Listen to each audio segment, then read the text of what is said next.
Bonjour à tous, on continue Maseret Sota Daf Yutet et on va commencer le nouveau Pérec. On va discuter du moment où la Sota va boire ses fameuses eaux. Quand est-ce que ce moment prend lieu? En effet, le pasouk, les psukim qui nous parlent de Sota sont assez ambigus à ce sujet, puisqu'on va mentionner 3 fois le terme de « elle va boire », à des moments différents. Des fois, c'est avant avoir apporté son offrande, des fois, c'est après avoir apporté son offrande. Donc la question se pose, est-ce qu'on l'apporte? Est-ce qu'elle va boire avant ou va-t-elle boire après? C'est une des grandes questions qu'on va se poser dans le DAF d'aujourd'hui. On va d'abord présenter l'ordre qui nous est présenté, qui est énoncé dans les psukim, l'ordre des événements, pour comprendre toutes les questions qui vont suivre dans ce DAF. Dans les psukim, on nous dit d'abord, on va présenter l'offrande au Kohen qui va la présenter l'Ifnei Hashem. Ensuite, il va remplir le verre avec de l'eau et de la poussière. On va faire jurer la femme et présenter la malédiction. La femme va dire Amen, Amen, elle va accepter cette chevoie et accepter cette malédiction. Ensuite, on nous dit, le Kohen écrit la Megillah. Ensuite, on nous dit, le Kohen efface la Megillah dans l'eau.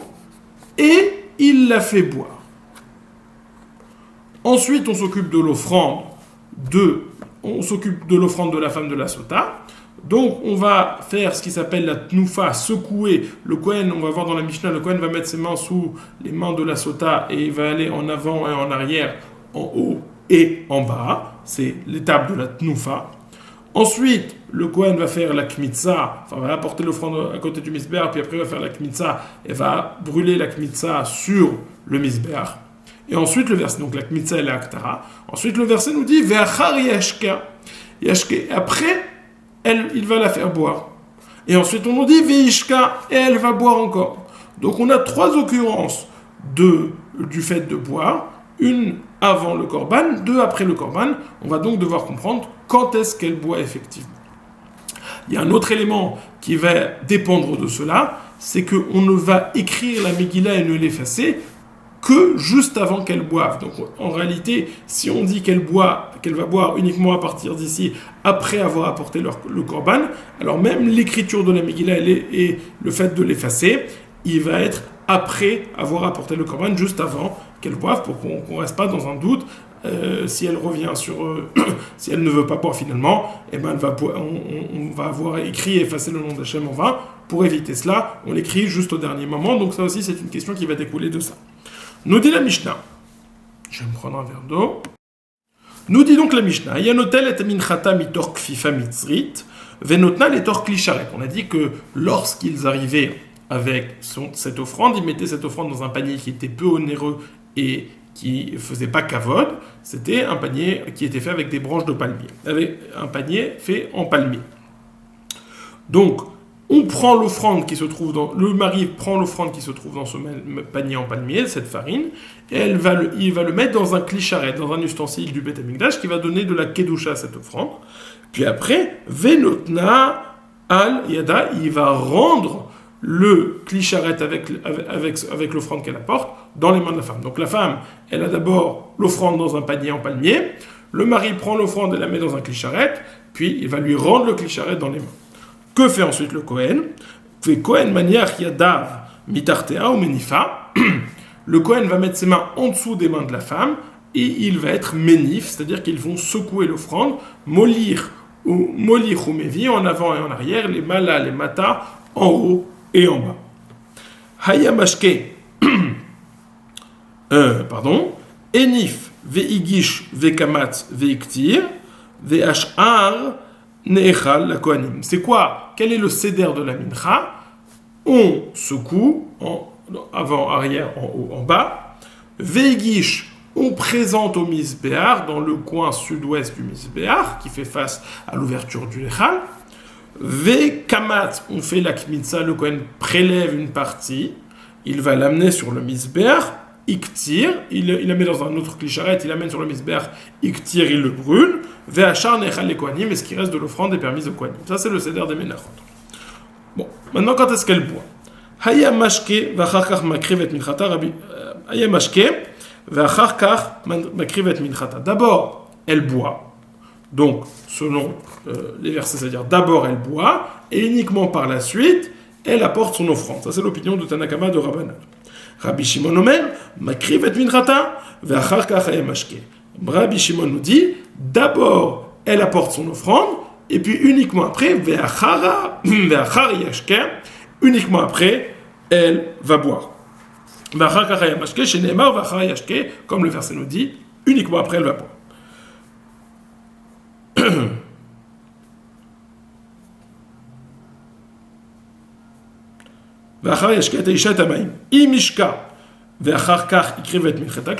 Alors, Rabbi Shimon nous dit bien que les khatrila, il faut d'abord faire l'offrande puis après boire. Si elle a bu avant, c'est quand même kshera, c'est pas pasoul, c'est bon, c'est bien passé.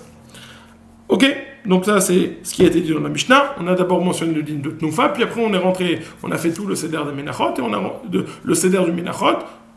D'abord on secoue, puis après on présente au misber, puis après on fait la kmitza, puis après on fait la aktara, et après le reste devient permis.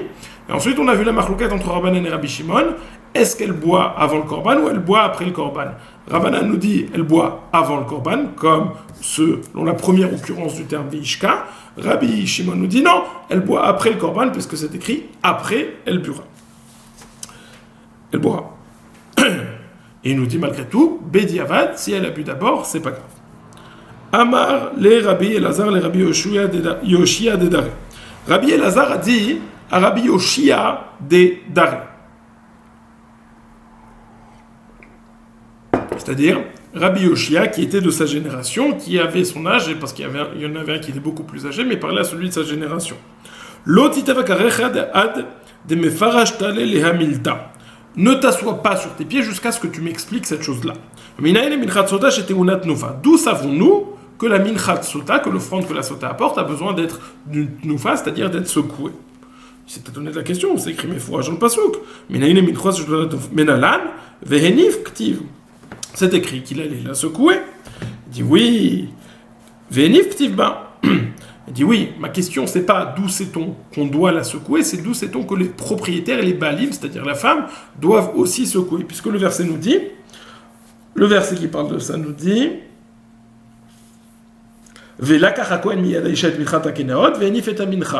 le Kohen va prendre des mains de la femme cette offrande et il va la secouer. Du passouk, ça a l'air d'être que c'est uniquement le Kohen et c'est pas la femme. D'où savons-nous que la femme, le propriétaire, doit aussi participer au secouage de l'offrande?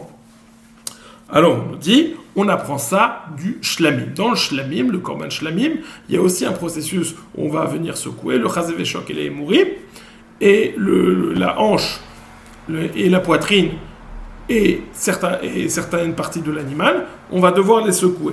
Là-bas, c'est écrit qui doit le secouer, c'est les propriétaires. On va faire un parallèle entre les deux. Dans les shlamim, c'est écrit les propriétaires. Chez nous, c'est écrit le Kohen. On va apprendre. Là-bas, c'est aussi le Kohen. Chez nous, c'est aussi le propriétaire. Et dans les deux cas, donc, il revient que et le Kohen et le propriétaire doivent secouer en même temps. D'où savons-nous cela? Yad mishlamim. On apprend ça d'une zerachava. Yad mishlamim, c'est écrit yad chez nous dans au sujet de la parashat sota. C'est écrit yad dans la parashat shlamim. Achaktiv, ktivacha, velakacha kohen miyad eisha, c'est écrit chez nous, le kohen va prendre miyad de la main de la femme, des mains de la femme, vektivata miyadav teviena. Et là-bas il est écrit, ses mains vont l'amener. Ma'akan kohen, afle'alan kohen, de la façon que chez nous on parle d'un kohen, alors là-bas aussi le kohen doit participer à la tnufa. Uma le'alan ba'alim, afkan ba'alim, de la même façon que dans shlamim, les ba'alim, les propriétaires doivent aussi participer à la tnufa. Alors, dans sota, le propriétaire de l'offrande, c'est-à-dire la femme, doit aussi participer à la tnufa ou à secouer. Alors comment on fait si on a besoin de deux personnes qui secouent en même temps? Haketzad, comment fait-on? Manière yadav tachatide abalim ou medif, le Kohen met ses mains sous les mains du propriétaire et il secoue comme ça en même temps. Et une discussion, est-ce qu'il met vraiment sous si c'est les mains d'une femme ou alors est-ce qu'il met sur le côté? C'est des discussions dans les Rishonim. On a enseigné dans la Mishnah, donc ça c'est la source que et le Kohen et la femme doivent, la source que le Kohen doit secouer, c'est écrit dans le verset. La source que la femme doit secouer la minchat sota, c'est parce qu'on apprend ça de shlamim. On a dit dans notre Mishnah, il y a quelque chose qui était un petit peu bizarre. On nous a dit, dans la deuxième partie de la Mishnah, on a dit, ils ont secoué, il a présenté au misbeach, il a fait la kmitza, il a brûlé la kmitza. donc il a fait l'offrande, puis après on me dit, il buvait avant d'avoir fait l'offrande. Mais tu viens me dire qu'il a déjà brûlé l'offrande. Alors, comment comprendre ce qui est dit? On a dit, Enif veigish kamad vechule hayamashke vachachar makrim et pchatam. Demande la Gemara, ha'akrava. Tu es en train de me dire, il boit et puis après il apporte l'offrande. Et on vient de dire plus haut qu'il a déjà apporté l'offrande. Achikam seder menachot keitzad enif veigish kamad veiktir ve'ashar nechal lakohanim. Lorsqu'on a dit tout ce seder qui comportait tnufa, hagasha au misbeach, présenté au misbeach, kmitza, prélèvement, puis brûler sur le misbeach et permission de manger le reste, lorsqu'on a présenté ces 5 étapes, c'était indépendamment du fait de boire, du moment où la sota allait boire. On dit qu'est-ce qu'on devait faire avec l'offrande. Quand est-ce que la femme elle doit boire? Alors là il y a une question, il y en a un qui dit avant tout, il y en a un qui dit après tout. Au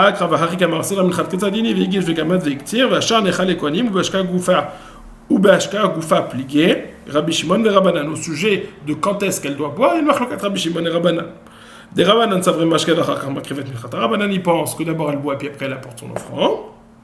Des Rabbi Shimon savent tandis que Rabbi Shimon pense d'abord elle apporte son offrande et puis uniquement par la suite elle va boire chez Neymar v'achar ishke comme le verset nous dit ve'achar ishke, et après avoir fait son offrande elle va pouvoir boire. On a dit ve'im ishka v'achar kach ikrivet minchata kshir. Si elle a bu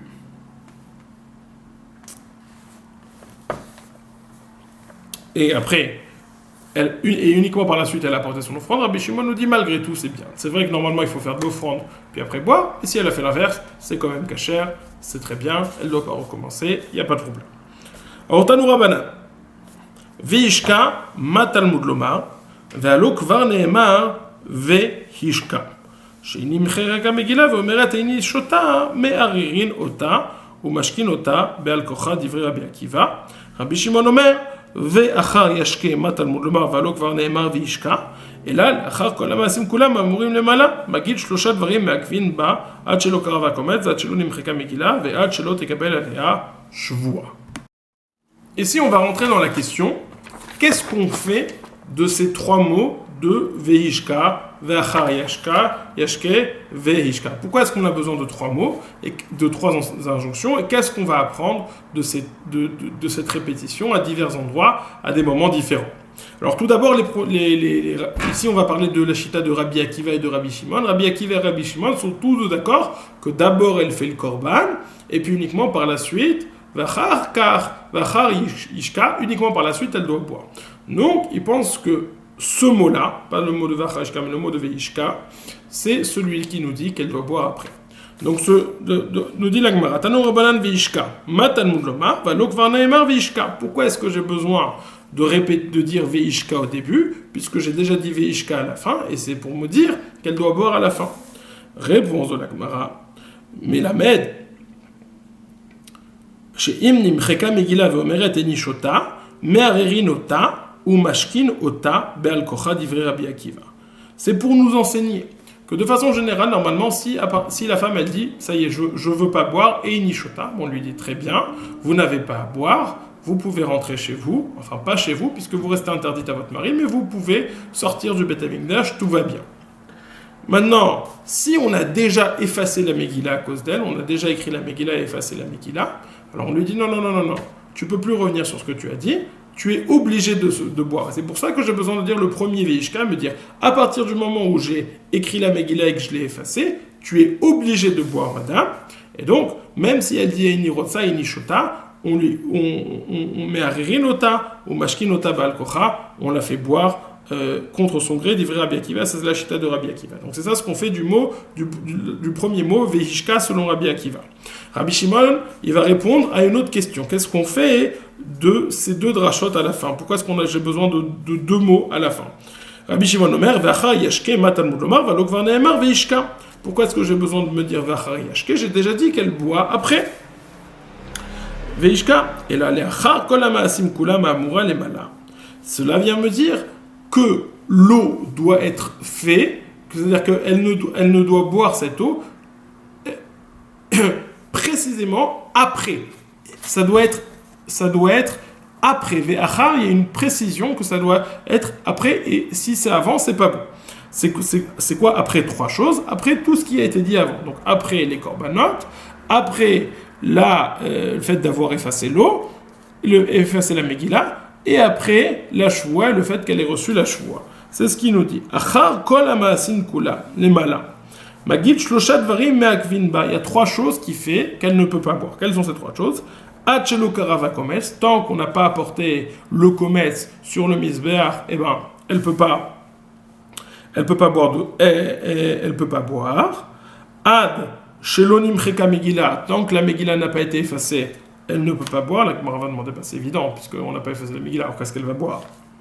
Ve'ad shelo tekabel la shvoua, on ne peut pas, c'est me'akev, tant qu'elle n'a pas eu la Kabbalah Taïcha, tant qu'elle n'a pas reçu la shvoua sur elle-même, ça n'est pas bon. Et c'est ça ce qu'on fait de cette dracha. Première dracha, c'est pour me dire qu'à partir du moment où on a effacé la Megillah, elle boit contre son gré, même si elle ne veut pas. Deuxième, c'est pour nous dire, c'est pour nous dire, tout le fait de boire doit être acha. Après ces trois choses-là, après le commerce, après avoir effacé la Megillah, et après qu'elle ait reçu les shvuot. Alors, la Gemara va nous dire, Hacheloni imcheka Megillah, pardon,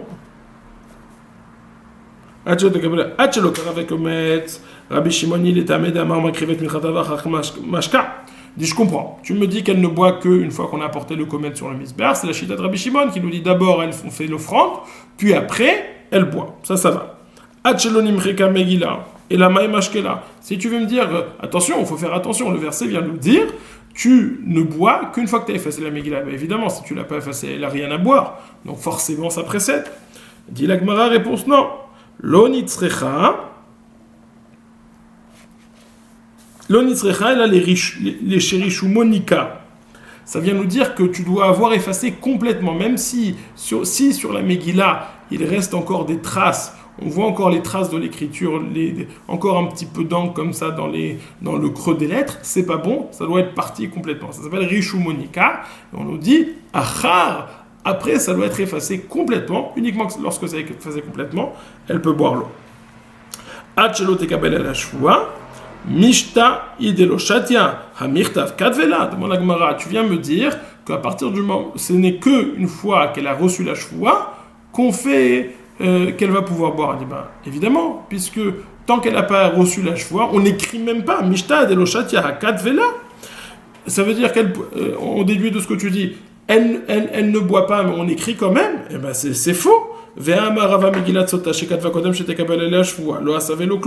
on a écrit la Megillat Sota avant qu'il y ait eu la Kabbalah Taïcha, elle n'a rien fait du tout. Réponse de la Gemara, Kedin Asba, c'est vrai. Les deux enseignements, ça doit être fait après la krava du commerce et une fois que la Megillah était complètement effacée. Mais c'est vrai que le troisième enseignement, qu'après qu'elle reçoit la shvoua, ça c'était quelque chose d'évident, puisque de toute façon on n'aurait rien écrit tant qu'elle n'a pas reçu sa shvoua.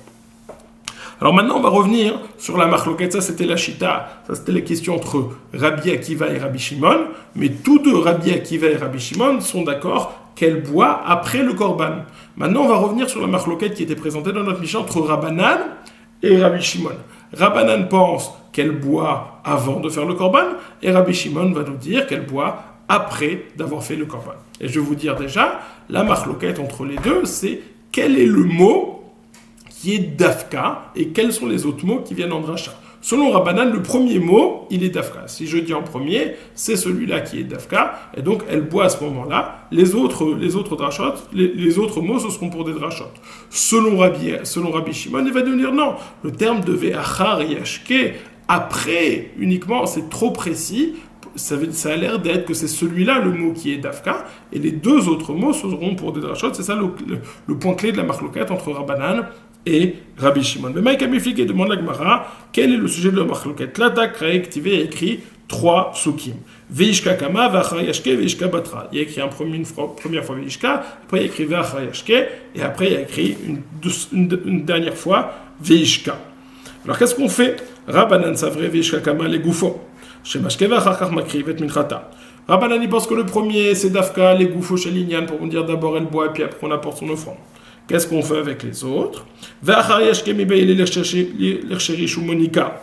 Achar yashke, ça vient me dire que ça doit être après, ça veut dire que ça doit être effacé complètement. Vehashta vashkabatra sheim nimcheka megillah vomeret enishota maririn ota ou mashke ota be'al kocha. Et le dernier vient nous dire que si, à partir du moment où on a écrit la Megillah, on a effacé la Megillah, si elle dit je veux pas, on le fait be'al kocha, elle boira, elle va boire contre son gré. Ça c'est la chita de Rabbanan. Rabbi Shimon savar v'achar yashke legufo. Shemakrivet milchata v'achar kam mashke. Rabbi Shimon il pense non, que celui-là il est dafka legufo shel inyani pour me dire d'abord elle fait son offrande, puis après, seulement après, elle est mashke, seulement après elle boit. Alors qu'est-ce qu'on fait du premier et qu'est-ce qu'on fait du dernier? Similairement la même chose que fait Rabbanan.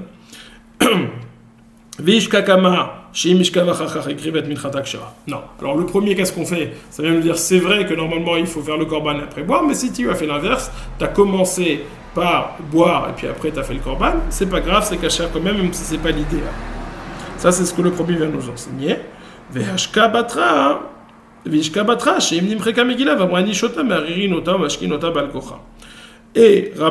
le dernier Vishka vient nous dire que à partir du moment où on a effacé la Megillah, elle doit boire contre son gré, même si elle veut plus, même si elle dit Enishota, même si elle dit je veux plus boire, elle doit boire malgré tout contre son gré, elle doit boire. Donc ça, on a dit la marloquette entre Rabbanan et Rabbi Yezer, entre Rabbanan et Rabbi Shimon, c'est est-ce que selon Rabbanan celui-là est Dafka, selon Rabbi Shimon celui-ci est Dafka. La Gemara nous explique la chita de Rabbanan parce que la chita de Rabbi Shimon a l'air plus évidente. Mais Rabbanan, Bedi Eved, lo patarkra, Rabbanan avec un mot qui n'est pas Bedi Eved, il dit que c'est pas comme ça qu'on ouvre un pasouk. Selon Rabbi Shimon, ce Veishkaou, le premier, c'est Bedi Eved, c'est pas les Khatrila, c'est si elle a fait, c'est kasher. Rabbanan dit non, le verset il ouvre pas avec les cas Bedi Eved, les cas a posteriori, et donc il parle des cas les Khatrila, Veishkaou, ça veut dire c'est donc un cas les Khatrila. Alors maintenant, on a dit plus haut, entre la marloquette entre Rabbi Akiva et Rabbi Shimon, enfin la marloquette, la discussion, c'était pas du tout une marloquette puisqu'ils ne parlaient pas des mêmes psukim, mais Rabbi Akiva nous a mentionné la dracha qu'on allait forcer la femme à boire, on allait forcer la femme à boire, même si elle dit Enishota, même si elle dit je veux plus boire. Et ça a l'air d'être en contradiction avec un autre enseignement de Rabbi Akiva.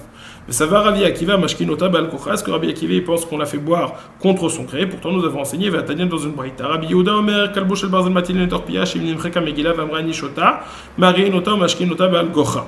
Rabbi Yehuda est de l'opinion que dans une certaine situation, on va lui mettre une espèce de grille ou quelque chose pour lui ouvrir, en fer, en métal, pour lui tenir la bouche ouverte, pour lui faire boire, lui faire ingurgiter l'eau contre son gré. Rabbi Yehuda, lui, il n'est pas d'accord. Rabbi Akiva n'est pas d'accord, mais Rabbi Akiva, Kloum anutrichim ela lebodka, ve'alub dukavo medet. Rabbi Akiva, il nous dit, mais pourquoi tu fais ça? Pour la vérifier. Mais elle dit, je veux pas boire. Lorsqu'elle dit, je veux pas boire, je ne veux pas boire, ça veut dire qu'en réalité, elle est en train d'être d'accord. Elle est en train de dire, c'est vrai, j'ai fauté. Donc c'est une reconnaissance de sa part. Donc Rabbi Yehuda pense qu'on ne la fait pas boire contre son gré. Dès qu'elle dit Enishota, dès qu'elle dit je ne veux pas boire, on ne la fait pas boire. Alors c'est pas si évident que ça, on va voir tout de suite et la Gemara va poser la question. Et là, Achelo karavakomet, yechola larzorba, mishe karavakomet, c'est na yechola larzorba. Avant que on apporte le komet sur le misber, qu'on finisse l'offrande de la femme, elle peut revenir et elle peut ne pas boire. À partir du moment où on a apporté le komet, elle ne peut plus revenir sur ce qu'elle a dit. En tout cas, Rabbi Akiva a l'air de dire qu'on ne la fait pas boire contre son gré, sauf si ça s'est passé après qu'on ait apporté le komet. Je ne comprends pas maintenant. C'est quoi la chita de Rabbi Akiva? La chita de Rabbi Akiva, c'est de dire, lorsqu'elle dit « je ne veux pas », c'est considéré une hoda'a, c'est considéré qu'elle reconnaît qu'elle a fauté. Alors qu'est-ce que ça change avant le komet, après le komet? C'est considéré qu'elle reconnaît qu'elle a fauté. Pourquoi tu l'as fait boire? Ve'itamer tikshela chegoufa. Pose-toi la question toi-même. Mishekara va komet, sena yechola larzorbo, valob duka vomedet. Pourquoi est-ce que, à partir du moment où on a apporté le komet, elle ne peut pas revenir? Si tu me dis que lorsqu'elle dit Enishota, je ne veux pas boire, elle est en train de reconnaître. Elle est en train de reconnaître, même après qu'elle a fait le komet, il n'y a aucun intérêt à lui faire boire. Réponse de la Gemara, Lokashia. Hadeka adraba, mechamat retita. Hadeka adraba. Mechamat bar yuta. Il y a deux cas.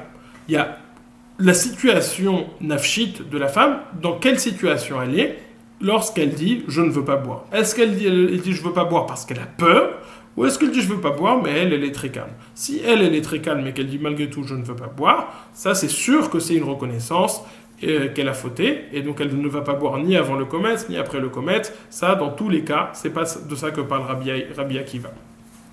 Lorsqu'il a dit qu'il y a une différence avant le comète ou après le comète, c'est lorsqu'elle dit je ne veux pas boire, on sent parce qu'elle tremble, parce qu'elle a peur.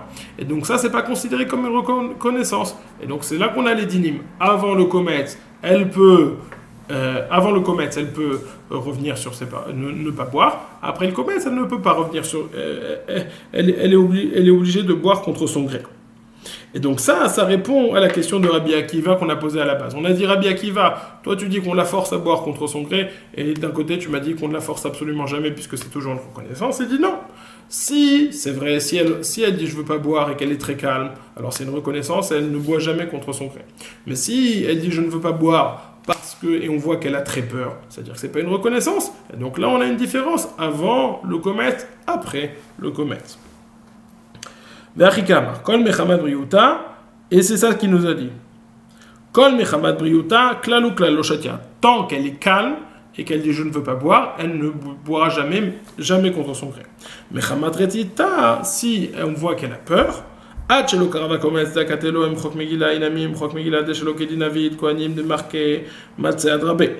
si on voit qu'elle a peur, alors tant que le comète n'a pas été apporté, c'est-à-dire que la Megillah n'a pas été effacée, ou alors même s'il a été effacé, mais on a dit que les Kohanim ils n'ont pas fait comme il fallait, puisqu'il fallait l'effacer plus tard, puisqu'elle n'allait boire que plus tard, alors elle peut revenir. Mishekara comète de Bedin David Kohanim de marqué le matzah. À partir du moment où on a apporté le comète et donc on a effacé la Megillah et on l'a effacé Kedat Vekadin, alors elle ne peut plus revenir sur ce qui a été dit. Toujours ce qui va faire l'élément, c'est est-ce qu'on efface la Megillah ou elle efface pas la Megillah. Est-ce qu'on a déjà effacé la Megillah ou on n'a pas encore effacé la Megillah. Maintenant, on a juste quelques petites questions, quelques contradictions pour finir jusqu'à la Mishnah. Caché de Rabbi Akiva de Rabbi Akiva. Hatam amar mechika me'akva v'acha amar kometz me'akev. Une fois, on a dit que Rabbi Akiva nous dit le problème, c'est dès qu'on a écrit la Megillah, elle ne peut pas revenir, même si ça a été écrit avant chez l'Okadin. Et tandis que là, on nous dit non, c'est uniquement une fois qu'on a apporté le comète qu'elle ne peut pas revenir. Donc une fois, il nous a dit une fois qu'elle a apporté le comète, elle ne peut pas revenir. Elle ne peut pas revenir sur ses dires, mais avant elle peut, même si la Megillah a été écrite parce qu'elle n'a pas été écrite comme il fallait. Et dans un autre enseignement, Rabbi Akiva nous a dit, à partir du moment où la Megillah a été écrite, qu'elle a été écrite comme il fallait ou pas, au moment où il fallait ou pas, elle ne peut plus revenir. Réponse de la Gemara, très Tanaïm, Ali Bade Rabbi Akiva, il y a deux opinions, les deux Tanaïm qui vont dans l'opinion de Rabbi Akiva, donc c'est pour ça qu'on a ces deux opinions différentes. Iba Yaleou, ils se sont posé la question. Amra eni shota mechamad briyota vechazara ve'amra shota ani. Une femme qui a dit non, moi je ne veux pas boire, mais qui était très calme. Vechazra va'amra shota ani. Et puis après elle revient, elle dit oui, je bois. Est-ce qu'on va dire que mi amrinan mao kevan da marta eni shota tmea ani kamra ve kevan da zikna shebetuma lomat saadrabe. Est-ce que si tu vas me dire que c'est comme si, lorsqu'elle dit je veux pas boire, c'est une reconnaissance, elle est en train de reconnaître qu'elle est tméa, et donc elle peut plus revenir sur cette hoda'a qu'elle nous a fait, et donc c'est plus possible, elle peut plus boire l'eau. Odinoa kevan d'amra shota ani gali daite de mechamal beituta ou de amra teiku. Ou peut-être vas-tu dire qu'étant donné qu'elle est revenue malgré tout à la fin, eh ben ça nous dévoile qu'au début elle n'était pas forcément clean, elle avait peut-être peur, et donc elle va quand même boire finalement à la fin. Amar avodesh. Et teiku, ça n'a pas été résolu. Amar avodesh. Shmuel tsarir sheiten mar letoch hamaim alacha. Il faut mettre quelque chose d'amer dans l'eau. Maïtama, d'amarka, car le verset nous dit, mais amarim, chez marim fa, parce qu'on appelle ces eaux marim, ces eaux amères, avant qu'on ait mis la Megillah dedans, ce sont déjà des eaux amères, c'est-à-dire qu'il faut mettre une espèce de plante qui est amère dans cette eau pour lui donner un goût amer. Voilà, on a fini le daf Yutet, et on a commencé, Baruch Hashem, le nouveau Pérec. On a discuté de deux sujets. Le sujet de la Tnoufa, d'où savons-nous cela, on apprend ça de Shlamim, qu'on doit avoir et la femme et le Kohen dans ce tas, et même la femme, ça on apprend de Shlamim. Et ensuite, on a discuté la Marloquet Rabbi Shimon et Rabbanan, quand est-ce qu'on devait apporter le quand est-ce que la femme devait boire cette eau. Est-ce qu'elle devait la boire avant son offrande, Shitat Rabbanan, ou après son offrande, Shitat Rabbi Shimon. Selon donc toutes ces Shitat, on a discuté qu'est-ce que chacun fait des différents psukim qui sont mentionnés, Veishka, Vachayashke, Veishka, qu'est-ce que chacun fait avec les autres psukim. On a eu différentes drashot qui ont été mentionnées. Ensuite, on a parlé de la chita de Rabbi Akiva. Rabbi Akiva nous a dit que si une femme, elle dit « je veux pas boire », c'est considéré comme une reconnaissance uniquement si elle est très calme. On peut supposer que c'est une reconnaissance, mais si on voit qu'elle a peur, c'est pas une reconnaissance. Et donc, on va falloir faire la différence si la Megillah a été écrite ou si elle n'est pas encore été écrite. Si elle a été écrite, elle ne peut pas revenir. Et même dans ce cas-là, il va falloir faire la distinction. Est-ce qu'elle a été écrite comme il fallait, au moment où il fallait, au moment où elle pouvait boire, ou si elle a été écrite plus tôt. Il y a une discussion dans la Chita de Rabbi Akiva, très Tanaïm, Aliba de Rabbi Akiva. Passez une excellente journée.